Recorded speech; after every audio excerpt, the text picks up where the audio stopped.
എൻ്റെ ഫ്രണ്ടിൽ ഇദ്ദേഹം മാസ്റ്റർബേറ്റ് ചെയ്തപ്പോൾ അല്ലെങ്കിൽ ഇൻസേർട്ട് ചെയ്യാൻ സമ്മതിച്ചില്ലെങ്കിലും കുഴപ്പമില്ല, അറ്റ്ലീസ്റ്റ് കൺസിഡർ മീ ടു ലിക്ക് എന്ന് പറഞ്ഞപ്പോൾ പല ആക്ഷൻസും ഇയാൾ ആ ഒരു സമയത്ത് ഇയാൾ ചെയ്ത സമയത്ത് എന്നെ അറ്റാക്ക് ചെയ്ത സമയത്ത് ഹീസ് ആൻ അറ്റാക്കർ. ഇവിടെ ഒരു അടിച്ചു കയറി വാ എന്ന് പറയുന്ന ഒരു കമൻറ്റ്, ഒരു ഡയലോഗ് ഈ ഇടയ്ക്ക് ഭയങ്കര ഫേമസ് ആയി റൺ ചെയ്തുകൊണ്ടിരുന്നു. അത് അഭിനയിച്ച ഒരു ആക്ടർ, അയാളുടെ നിന്ന് വന്നൊരു കോൾ. അപ്പോൾ നിങ്ങളിത് കേട്ടല്ലോ. അമ്മ ജനറൽ സെക്രട്ടറി ആയിരുന്ന സിദ്ദീഖിനെതിരെ ഗുരുതര ആരോപണമായിട്ട് രേവതി സമ്പത്ത് രംഗത്ത് വന്നൊരു ന്യൂസ് ഇന്നലെ നമ്മളെല്ലാവരും കണ്ടിട്ടുണ്ടായിരുന്നു. കാര്യങ്ങളൊക്കെ നിങ്ങൾ കേട്ടല്ലോ. ഇന്നലെയൊക്കെ ന്യൂസുകളിൽ ഒരുപാട് പറഞ്ഞിട്ട് ധൈര്യം കാണിച്ചൊരു പെൺകുട്ടിയാണ്. ആ പെൺകുട്ടിക്ക് അനുഭവിക്കേണ്ടി വന്ന കാര്യങ്ങളെല്ലാം ധൈര്യത്തോടു കൂടി തന്നെ ന്യൂസ് ചാനലിൽ വന്നിട്ട് ആ പെൺകുട്ടി ധൈര്യത്തോടു കൂടി പറയുന്നുണ്ട്.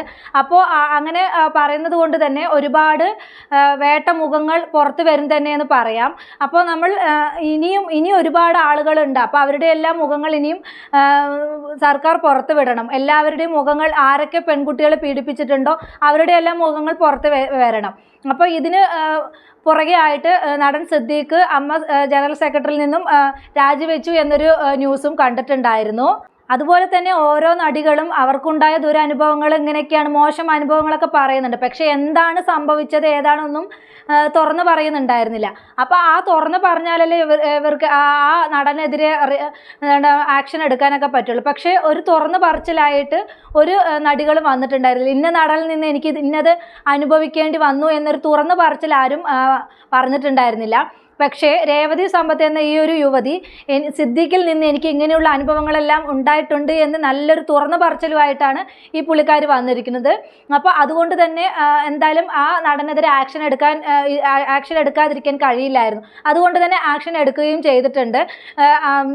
അമ്മ ഇതിന്ന് രാജിവെച്ചിട്ടുണ്ട്. അപ്പോൾ രേവതി സമ്പത്ത് പറഞ്ഞ കുറച്ച് വാക്കുകൾ കൂടെ നമുക്കൊന്ന് കേട്ടിട്ട് വരാം. ഒന്ന് കേട്ട് നോക്കൂ. പലയിടത്തും പറയുന്നത്, പക്ഷേ the thing is that he raped me. അയാള് എനിക്ക് പറയുകയാണെന്നുണ്ടെങ്കിൽ ഹീസ് ആൻ അബ്യൂസർ. അതിനപ്പുറത്തേക്ക് എങ്ങനെ പറയണമെന്ന് എനിക്ക് അറിഞ്ഞുകൂടാ. പുള്ളിക്കാരി റേപ്പ് ചെയ്യപ്പെട്ടു എന്നാണ് പറയുന്നത്. അപ്പോൾ ചില്ലറ ആരോപണമൊന്നുമല്ല, അതും ചെറു പ്രായത്തിൽ തന്നെയാണ്. 21-20 വയസ്സ് ആ പ്രായത്തിലാണ് റേപ്പ് ചെയ്യപ്പെട്ടിരിക്കുന്നത്. ഈ സിദ്ദീഖുമായിട്ട് പരിചയപ്പെടുന്നത് ഫേസ്ബുക്ക് വഴിയാണ് ഇവർ പരിചയപ്പെടുന്നത്. അങ്ങനെ പരിചയപ്പെട്ടു. എന്തായാലും ഒരു വലിയൊരു നടൻ ആണെന്നുള്ളൊരു രീതിയിൽ നമ്മൾ സംസാരിക്കും. ആദ്യമൊക്കെ സിദ്ദീഖ് മോളെ എന്നൊക്കെ വിളിച്ചിട്ടാണ് മെസ്സേജ് ചെയ്യുന്നതും ചാറ്റ് ചെയ്യുന്നതൊക്കെ. സ്വാഭാവികമായിട്ട് നമ്മളൊരു അച്ഛൻ്റെ സ്ഥാനം എന്നൊരു ഇത് കൊടുത്തിട്ട് ആ മോളും സംസാരിച്ചിട്ടുണ്ടായിരുന്നു. സിനിമയിൽ എന്തെങ്കിലും അവസരം കിട്ടുകയാണെങ്കിൽ നോക്കാലെന്നുള്ള രീതിയിൽ ആ മോളും സംസാരിച്ചിട്ടുണ്ടായിരുന്നു.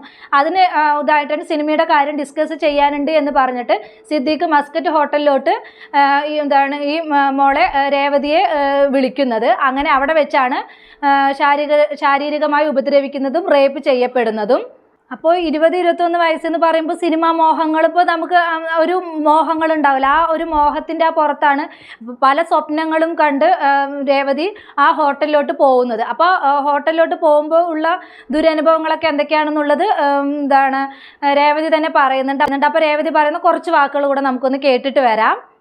അല്ലെങ്കിൽ പിന്നെ എന്നെ സെക്ഷുവലി അബ്യൂസ് ചെയ്തപ്പോൾ, അല്ലെങ്കിൽ എൻ്റെ ഫ്രണ്ടിൽ ഇദ്ദേഹം മാസ്റ്റർബേറ്റ് ചെയ്തപ്പോൾ, അല്ലെങ്കിൽ ഇൻസേർട്ട് ചെയ്യാൻ സമ്മതിച്ചില്ലെങ്കിലും കുഴപ്പമില്ല, അറ്റ്ലീസ്റ്റ് കൺസിഡർ മീ ടു ലിക്ക് എന്ന് പറഞ്ഞപ്പോൾ പല ആക്ഷൻസും ഇയാൾ ആ ഒരു സമയത്ത് ഇയാൾ ചെയ്ത സമയത്ത് എന്നെ അറ്റാക്ക് ചെയ്ത സമയത്ത് ഹീസ് ആൻ അറ്റാക്ക് ചെയ്ത സമയത്ത് ഒന്നും ഇയാൾക്ക് ഫീൽ ചെയ്തില്ലേ, അല്ലെങ്കിൽ ഭീഷണിപ്പെടുത്തിയ സമയത്ത് നീ ഇത് പുറത്ത് പോയി പറഞ്ഞാൽ ഒരു മനുഷ്യനും നിന്നെ വിശ്വസിക്കില്ല, നീ പോയി പറ, നിന്നെ കൊണ്ട് പറയുന്ന മാക്സിമം നീ പറ എന്ന് പറഞ്ഞപ്പോഴൊന്നും തന്നെ മിസ്റ്റർ സിദ്ദീഖിന് ഇത് ക്രിമിനൽ ആക്ടിവിറ്റി ആണെന്നോ നിങ്ങളൊരു ക്രിമിനൽ ആണെന്നോ നിങ്ങൾക്ക് തോന്നിയില്ലേ എന്ന് ഇത് കാണുന്നുണ്ടെങ്കിൽ ഞാൻ അദ്ദേഹത്തോട് ചോദിക്കുകയാണ്. കാര്യം എനിക്ക് ഒരിക്കലും അറൗണ്ട് ഒരു 20-21 ഇയർ ഉള്ളപ്പോഴാണ് ഇത് ജീവിതത്തിൽ സംഭവിക്കുന്നത്. നില തിയേറ്ററിൽ അയാൾ സുഖമായിരിക്കട്ടെ എന്ന് പറയുന്ന ഒരു മൂവിയുടെ റിവ്യൂ കാണാൻ ക്ഷണിക്കുന്നു. ഞാൻ പോയി. അതിനുശേഷം ബാക്കി ഡിസ്കഷൻ, സിനിമയുമായിട്ട് ബന്ധപ്പെട്ട ഡിസ്കഷനും കാര്യങ്ങളും നമുക്ക് മസ്കറ്റ് ഹോട്ടലിലാണെന്ന് പറയും. നമുക്ക് ആകെ അറിയുന്നത് പ്രൊഫഷണൽ അപ്രോച്ചുകൾ മാത്രമാണ്. അവിടെ പോയപ്പോഴാണ് ഇതൊരു ട്രാപ്പാണെന്ന് അറിയുന്നതും ഞാനൊരു റൂമിനകത്ത് ലോക്ക്ഡ് ആണെന്ന് അറിയുന്നതും എൻ്റെ സമ്മതമില്ലാതെ അയാൾ വളരെ ഹീനമായിട്ട് എന്നെ ഉപദ്രവിക്കുന്നതും ഇൻസേർഷൻ ചെയ്യാൻ സമ്മതിച്ചില്ലെങ്കിലും സാരമില്ല. കേൾക്കുന്നുണ്ടോ? ഓക്കെ. ഇങ്ങനെയുള്ള വാക്കുകൾ പറയുന്നു, അയാൾ എന്നെ അറ്റാക്ക് ചെയ്യുന്നു. എനിക്ക് ആ സമയം പറ്റുന്ന ടു സെൻസിറ്റീവ് ടൈം ആൻഡ് ആ സമയത്ത് പറ്റുന്ന പോലെ തന്നെ ഞാൻ എൻ്റെ മാക്സിമം സ്ട്രെങ്ത് ഫിസിക്കലി എടുത്ത് അയാളെ ഞാൻ ഡിഫെൻഡ് ചെയ്യുമ്പോഴാണെങ്കിൽ പോലും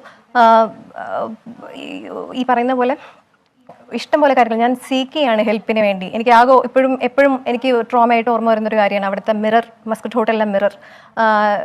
ബിക്കോസ് ഞാൻ ഈ ചാവുമോ, എന്നെ കൊന്നളയോ, നെക്സ്റ്റ് മൊമെൻറ്റിൽ എന്താ, ഞാൻ ഏത് വഴി എസ്കേപ്പ് ചെയ്യും, ഇതൊന്നും തന്നെ എനിക്ക് അറിയൂല. എനിക്കിനി അടുത്ത നിമിഷം അച്ഛനും അമ്മയും കാണാൻ പറ്റുമോ, ഇങ്ങനത്തെ കുറേ വിഷയങ്ങൾ എൻ്റെ തലയിൽ കൂടെ ആ സമയത്ത് പോവാണ്. ആൻഡ് ഫൈനലി ഞാൻ എൻ്റെ എല്ലാ സ്ട്രെങ്തും എടുത്ത് ഞാൻ ഡിഫെൻഡ് ചെയ്ത് എങ്ങനെയോ പുറത്തിറങ്ങി പോകാൻ വേണ്ടി ഒരു മണിക്കൂർ ഞാൻ അതിനകത്തായിരുന്നു. പുറത്തിറങ്ങി പോയ സമയത്താണ് ഇദ്ദേഹം, ഞാൻ അയാളുടെ പറഞ്ഞു ഞാനിത് റിപ്പോർട്ട് ചെയ്യും, ഞാനിത് പുറത്ത് പറയും എന്ന് പറയുമ്പോഴും അത്രയും എന്താണ് ആ പവർ എന്നൊക്കെ പറയുന്ന ഒരു അതോറിറ്റേറിയൻ ആക്റ്റായിരുന്നു. ലൈക്ക് ഹിസ് സോ എന്താ പറയുക, you go and say to anyone in this world, nobody will believe you. ആര് വിശ്വസിക്കാൻ നിന്നേക്ക്, നീയൊക്കെ ഏതെങ്കിലും ഒരു സിനിമയിൽ അഭിനയിച്ചിട്ടുണ്ടോ, നീ ആരോടോ പോയി പറയൂ, എനിക്കിവിടെ എത്രയോ ആൾക്കാർ ഇവിടെ എന്നെ വിശ്വസിക്കുന്നുണ്ട്. He was right Hashmi, because അയാൾ പറഞ്ഞിരുന്നു. അതുപോലെ തന്നെയാണ് പിന്നീട് സംഭവിച്ചത്. ഞാനിത് പുറത്ത് വെളിപ്പെടുത്തുന്ന എത്രയോ കൊല്ലത്തിന് ശേഷമാണ്. ഞാൻ വെളിപ്പെടുത്തിയപ്പോൾ ഐ എം സേയിങ് ദിസ്, ഒരു മനുഷ്യൻ എൻ്റെ കൂടെ ഉണ്ടായിരുന്നില്ല എന്നുള്ളതാണ്, ഒരു സിസ്റ്റവും എൻ്റെ കൂടെ ഉണ്ടായിരുന്നില്ല. മൃഗീയമായിട്ടാണ് സിദ്ദീഖ് രേവതിയെ പീഡിപ്പിച്ചതെന്ന് പറയുന്നുണ്ട്. അപ്പോൾ ആ പുള്ളിക്കാരി പറഞ്ഞതിന് ഞാൻ വീണ്ടും പറഞ്ഞില്ല, ഒരു പെൺകുട്ടി എന്താണ് അനുഭവിക്കാൻ പാടാത്തത്, ആ ഒരു സംഭവമാണ് സിദ്ദീഖിൽ നിന്ന് രേവതി അനുഭവിച്ചിരിക്കുന്നത്. പല സ്വപ്നങ്ങളുമായിട്ടായിരിക്കും രേവതി അന്ന് ആ ഹോട്ടലിലോട്ട് പോയത്. പക്ഷേ ആ പുള്ളിക്കാരി അനുഭവിച്ചത് മൃഗീയമായിട്ടുള്ളൊരു ഇത് തന്നെയാണ് അനുഭവിച്ചത്. അപ്പോൾ സിദ്ദീഖ് എന്നൊരു നടനിൽ നിന്നും ഇത്രയ്ക്കും എന്തായാലും ആരും പ്രതീക്ഷിച്ചിട്ടുണ്ടാവില്ല. അപ്പോൾ നമുക്കൊരു ഇതുണ്ടാവുമല്ലോ, സ്വപ്നം ഉണ്ടാവും. അപ്പോൾ ആ ഒരു 20-21 കാലഘട്ടം എന്നൊക്കെ പറയുമ്പോൾ നമുക്ക് പല സ്വപ്നങ്ങളുമായിട്ടായിരിക്കും നമ്മൾ സഞ്ചരിക്കുന്ന ആ ഒരു കാലഘട്ടമാണ്. ആ കാലഘട്ടത്തിൽ നമുക്ക് ഇങ്ങനെയുള്ള ഒരു ഇതൊന്നും നമ്മുടെ മൈൻഡിലോട്ട് വരില്ല. നമുക്ക് സിനിമയിൽ നമ്മുടെ കരിയർ നല്ലതായിരിക്കും എന്നുള്ളൊരു ഇതുകൊണ്ടായിരിക്കും പുള്ളിക്കാരി സിനിമയിലോട്ട് അഭിനയിക്കാൻ അവസരം കിട്ടുമല്ലോ എന്നുള്ളത് പറഞ്ഞിട്ട് സിദ്ദീഖ് എന്ന നടനെ സന്തോഷത്തോടു കൂടി കാണാൻ പോകുന്നത്. പക്ഷേ അവിടെ നിന്നും അനുഭവിക്കേണ്ടി വന്നത് ക്രൂരമായിട്ടുള്ള പീഡനം തന്നെയാണ് രേവതിക്ക് അനുഭവിക്കേണ്ടി വന്നത്. ഇന്നലെ പത്രസമ്മേളനത്തിൽ തന്നെ സിദ്ദീഖ് വന്നിട്ട് ഇവിടെ സ്ത്രീകൾക്ക് ഒരു പ്രശ്നവുമില്ല, ഒന്നും നടന്നിട്ടില്ല എന്ന മട്ടിൽ വലിയ വിനയപൂർവ്വം ഇരുന്ന് വലിയ വാചകമൊക്കെ അടിക്കുന്നുണ്ടായിരുന്നു. അപ്പോഴേ ഇയാളുടെ മുഖത്ത് ഒരു കളലക്ഷണം ഉണ്ടായിരുന്നു. അപ്പോൾ ആ ഒരു പറച്ചിൽ കേട്ടപ്പോൾ തോന്നി ഇയാളെന്തോ ഭയങ്കര ഇതൊക്കെയാണെന്നുള്ളത്. പക്ഷേ ഇപ്പോൾ ഇത്രയും വലിയ ഒരു ഇതാണെന്നുള്ളത് ഈ ഒരു പെൺകുട്ടിയുടെ വെളിപ്പെടുത്തലല്ലേ നമുക്ക് മനസ്സിലായുള്ളൂ. എന്തായാലും അധികം താമസിയാതെ തന്നെ പലനാൾ കള്ളൻ ഒരു നാൾ പിടിക്കപ്പെടും എന്നാണല്ലോ.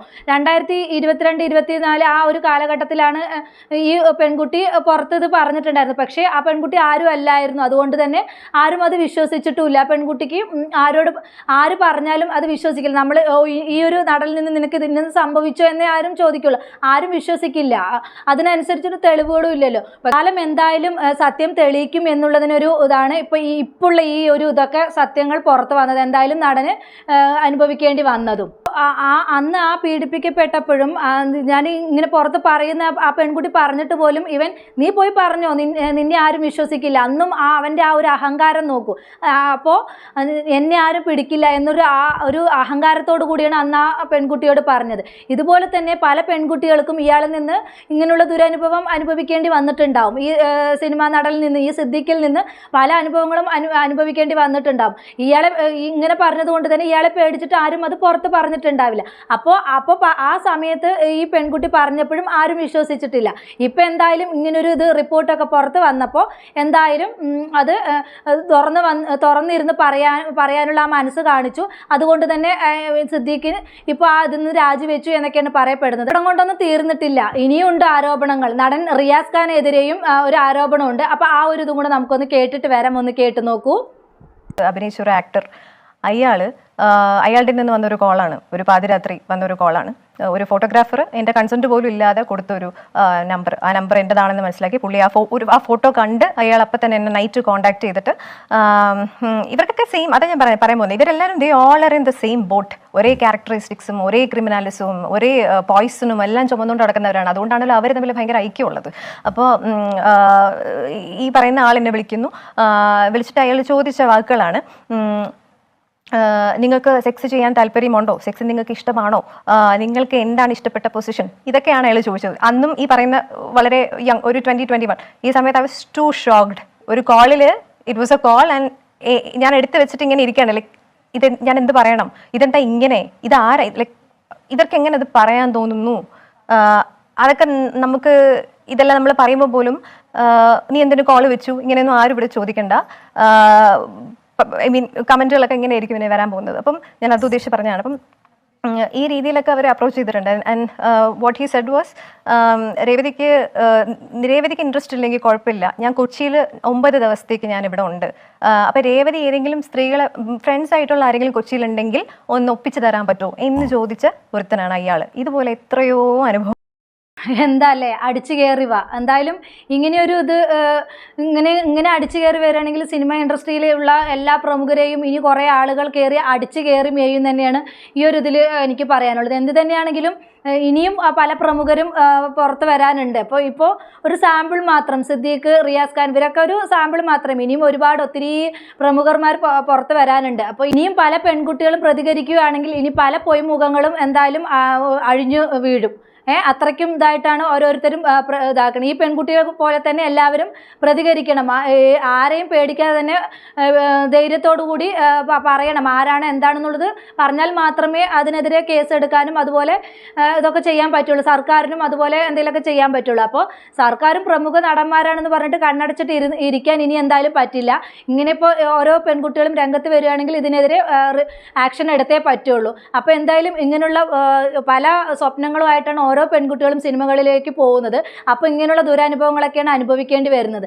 അപ്പോൾ സിനിമ ലോകം, മലയാള സിനിമാ ലോകം എന്ന് പറയുന്നത് തന്നെ ഒരു എന്താ പറയുക, ഇങ്ങനെയുള്ളൊരു സെക്ഷൽ ഇതായിട്ട് മാറിയിരിക്കുകയാണ്. അപ്പോൾ അതിനുവേണ്ടി മാത്രം അങ്ങനെ കടന്നു കൊടുത്താൽ മാത്രമേ സിനിമയിൽ ഒരു അവസരം കിട്ടുള്ളൂ, ഇല്ലെങ്കിൽ നിനക്ക് അവസരം ഇല്ല എന്നൊരു ഇതായിട്ട് മാറിയിരിക്കുകയാണ് മലയാള സിനിമാ ലോകം എന്ന് പറയുന്നത്. അപ്പോൾ എന്ത് തന്നെയാണെങ്കിലും ഇങ്ങനെയുള്ള പല പൊയ്മുഖങ്ങളും ഇനി പുറത്ത് വരണം. ആരും ശിക്ഷിക്കപ്പെടാതിരിക്കരുത്. എത്ര വലിയ പ്രമുഖരാണെങ്കിലും അവരെല്ലാം നിയമത്തിന് മുന്നിൽ വരിക തന്നെ ചെയ്യണം. ഇങ്ങനെ പല പെൺകുട്ടികളും പ്രതികരിച്ച് മുന്നോട്ട് വരണം. അവർക്കുണ്ടായ അനുഭവങ്ങളെല്ലാം ഇതെല്ലാം പറഞ്ഞ് അവർ മുന്നോട്ട് വരണം. മുന്നോട്ട് വന്നെങ്കിൽ മാത്രമേ ഇങ്ങനെയുള്ള പല പൊയ്മുഖങ്ങളും അഴിഞ്ഞു വീഴുകയുള്ളൂ. അപ്പോൾ എന്തായാലും ഈ ഒരു പെൺകുട്ടി പറഞ്ഞ ആ ഒരു ധൈര്യം ഇനി ഓരോ പെൺകുട്ടിയും കാണിക്കാൻ, ഇങ്ങനെ അനുഭവിച്ച ഓരോ പെൺകുട്ടിയും കാണിക്കാൻ ഒരു ഇത് വേണം എന്നാണ് എനിക്ക് ഈ ഒരു അവസരത്തിൽ പറയാനുള്ളത്. എന്തായാലും നടൻ സിദ്ദീഖ് എന്നൊരു മഹാനടനക്കൊരു ഇത് കൊടുത്തിട്ടുണ്ടായിരുന്നു. പക്ഷേ ഈ ഒരു ഇതോടുകൂടി ആ ഒരു നടൻ്റെ എല്ലാ ഇതും പോയി. അപ്പോൾ ഇനി ഇതുപോലെ തന്നെ എത്ര നടന്മാർ വരും എന്നൊന്നും അറിയില്ല. അപ്പോൾ എന്തായാലും നമുക്ക് ഇനിയും പല മുഖങ്ങളും പുറത്ത് വരും എന്നൊരു ഇതോടുകൂടി നമുക്ക് പ്രതീക്ഷയോടുകൂടി കാത്തിരിക്കാം. അപ്പോൾ ഇത്രയുള്ള എൻ്റെ ടോപ്പിക്. പുതിയൊരു ടോപ്പിക് നമുക്ക് വീണ്ടും കാണാം.